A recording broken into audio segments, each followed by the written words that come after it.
ದಾವಣಗೆರೆ ಬಗ್ಗೆ. ಬಹಳ ಪ್ರಮುಖವಾಗಿ ಹೈಕಮಾಂಡ್ ಭೇಟಿ ಮಾಡಿದ್ರಿ ಸರ್, ನಾವು ಕೂಡ ಹುದ್ದೆ ಆಕಾಂಕ್ಷಿ ಇದ್ದೀರಿ, ಏನಾದರೂ ಇಲ್ಲ ಅದ್ರ ಬಗ್ಗೆ ಏನೂ ಇಲ್ಲ, ಆಕಾಂಕ್ಷೆಗಳ ಏನೂ ಇಲ್ಲ.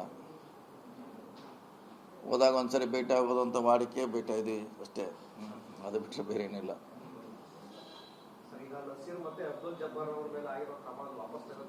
ಹೇಳಿದ್ರೆ ಇದೇ ಹೇಳೋದು, ಅದು ಸಿ ಎಂ ಡಿ ಸಿ ಅವ್ರ ಬಗ್ಗೆ ಕ್ರಮ ವಹಿಸ್ತಾರೆ. ನಾವು ಕನ್ವಿನ್ಸ್ ಮಾಡಿದ್ದೀವಿ ಅವರಿಗೆ, ಅಧ್ಯಕ್ಷರು ಹೇಳಿದ್ದೀವಿ, ಡಿ ಸಿ ಎಂ ಅವ್ರಿಗೆಲ್ಲರೂ ಕೂಡಿ ಹೇಳಿದ್ದೀವಿ.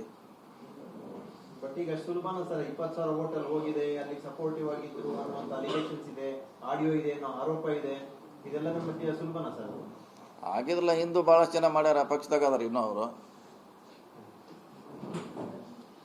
ಹಿಂದೆ ಕೂಡ ಸಾಕಷ್ಟು ಜನ ವಿರೋಧ ಮಾಡಿದ್ರು ಕೂಡ ಪಕ್ಷ ಅವರಿಗೆ ಮತ್ತೆ ಅವಕಾಶ ಕೊಟ್ಟಿದ್ದಿರಲ್ಲ. ಇದು ಆ ರೀತಿ ನೋಡೋದು ಹೇಳ್ತೇವೆ ಅಷ್ಟೇ ರೀ. ಸಾಕಷ್ಟು ಜನ ವಿರೋಧ ಮಾಡಿದ್ರು, ಅವ್ರ ಮ್ಯಾಗ ಆ್ಯಕ್ಷನ್ ತೊಗೊಳಕ್ಕಾಗಿಲ್ಲ. ಒಂದು ಸಾರಿ ಮಾಡಿರ್ತಾರೆ ತಪ್ಪು, ಮತ್ತೊಂದು ಸಾರಿ ಅವಕಾಶ ಕೊಡುವಂಥ ಫಾರ್ಮುಲಾ ಇದೆಯಲ್ಲ, ಇಲ್ಲಿ ಆ ಫಾರ್ಮುಲಾ ಅಡಾಪ್ಟ್ ಮಾಡೋಣ. ಹೇಳಿದ್ವಿ, ಆಲ್ರೆಡಿ ಹೇಳಿದ್ರಲ್ಲ, ಈಗಾಗಲೇ ಹೇಳಿದ್ರಲ್ಲ, ಈಗಾಗಲೇ ಅಧ್ಯಕ್ಷಕ್ಕೆ ಹೇಳಿದ್ದೀವಿ, ಈ ಚುನಾವಣೆ ಆಗಲಿ ಅಂತ ಹೇಳಿದ್ದಾರೆ. ಮತ್ತೆ ರಿಮೈಂಡರ್ ಮಾಡ್ತೀವಿ ಅವ್ರಿಗೆ. ಇಲ್ಲ ದಾವಣಗೆರೆ ಬಗ್ಗೆ ಬಹಳ ಪ್ರಮುಖವಾಗಿ ಹೈಕಮಾಂಡ್ ಭೇಟಿ ಮಾಡಿದ್ರಿ ಸರ್, ನಾವು ಕೂಡ ಹುದ್ದೆ ಆಕಾಂಕ್ಷಿ ಇದ್ದೀರಿ, ಏನಾದರೂ ಇಲ್ಲ ಅದ್ರ ಬಗ್ಗೆ ಏನೂ ಇಲ್ಲ, ಆಕಾಂಕ್ಷೆಗಳ ಏನೂ ಇಲ್ಲ. ಹೋದಾಗ ಒಂದ್ಸರಿ ಭೇಟಿ ಆಗ್ಬೋದು ಅಂತ ವಾಡಿಕೆ ಭೇಟಿ ಇದ್ವಿ ಅಷ್ಟೇ, ಅದು ಬಿಟ್ಟರೆ ಬೇರೆ ಏನಿಲ್ಲ.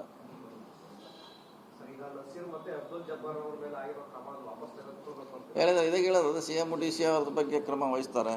ನಾವು ಕನ್ವಿನ್ಸ್ ಮಾಡಿದ್ದೀವಿ ಅವರಿಗೆ, ಅಧ್ಯಕ್ಷರು ಹೇಳಿದ್ದೀವಿ, ಡಿ ಸಿ ಎಂ ಅವ್ರಿಗೆಲ್ಲರೂ ಕೂಡಿ ಹೇಳಿದ್ದೀವಿ. ಬಟ್ ಈಗ ಸುಲಭನ ಸರ್, 20,000 ಹೋಟೆಲ್ ಹೋಗಿದೆ, ಅಲ್ಲಿ ಸಪೋರ್ಟಿವ್ ಆಗಿದ್ರು ಅನ್ನುವಂಥ ಅಲಿಗೇಷನ್ಸ್ ಇದೆ, ಆಡಿಯೋ ಇದೆ, ಆರೋಪ ಇದೆ, ಇದೆಲ್ಲ ನಮ್ಮ ಮಧ್ಯೆ ಸುಲಭನ ಸರ್? ಆಗಿದ್ರಲ್ಲ, ಹಿಂದೂ ಭಾಳಷ್ಟು ಜನ ಮಾಡ್ಯಾರ, ಪಕ್ಷದಾಗ ಅದಾರ ಇನ್ನೂ ಅವರು. ಹಿಂದೆ ಕೂಡ ಸಾಕಷ್ಟು ಜನ ವಿರೋಧ ಮಾಡಿದ್ರು ಕೂಡ ಪಕ್ಷ ಅವರಿಗೆ ಮತ್ತೆ ಅವಕಾಶ ಕೊಟ್ಟಿದ್ದಿರಲ್ಲ. ಇದು ಆ ರೀತಿ ನೋಡೋದು ಹೇಳ್ತೇವೆ ಅಷ್ಟೇ ರೀ. ಸಾಕಷ್ಟು ಜನ ವಿರೋಧ ಮಾಡಿದ್ರು, ಅವ್ರ ಮ್ಯಾಗ ಆ್ಯಕ್ಷನ್ ತೊಗೊಳಕ್ಕಾಗಿಲ್ಲ. ಒಂದು ಸಾರಿ ಮಾಡಿರ್ತಾರೆ ತಪ್ಪು, ಮತ್ತೊಂದು ಸಾರಿ ಅವಕಾಶ ಕೊಡುವಂಥ ಫಾರ್ಮುಲಾ ಇದೆಯಲ್ಲ, ಇಲ್ಲಿ ಆ ಫಾರ್ಮುಲಾ ಅಡಾಪ್ಟ್ ಮಾಡೋಣ. ಹೇಳಿದ್ವಿ, ಆಲ್ರೆಡಿ ಹೇಳಿದ್ರಲ್ಲ, ಈಗಾಗಲೇ ಹೇಳಿದ್ರಲ್ಲ, ಈಗಾಗಲೇ ಅಧ್ಯಕ್ಷಕ್ಕೆ ಹೇಳಿದ್ದೀವಿ, ಈ ಚುನಾವಣೆ ಆಗಲಿ ಅಂತ ಹೇಳಿದ್ದಾರೆ. ಮತ್ತೆ ರಿಮೈಂಡರ್ ಮಾಡ್ತೀವಿ ಅವ್ರಿಗೆ.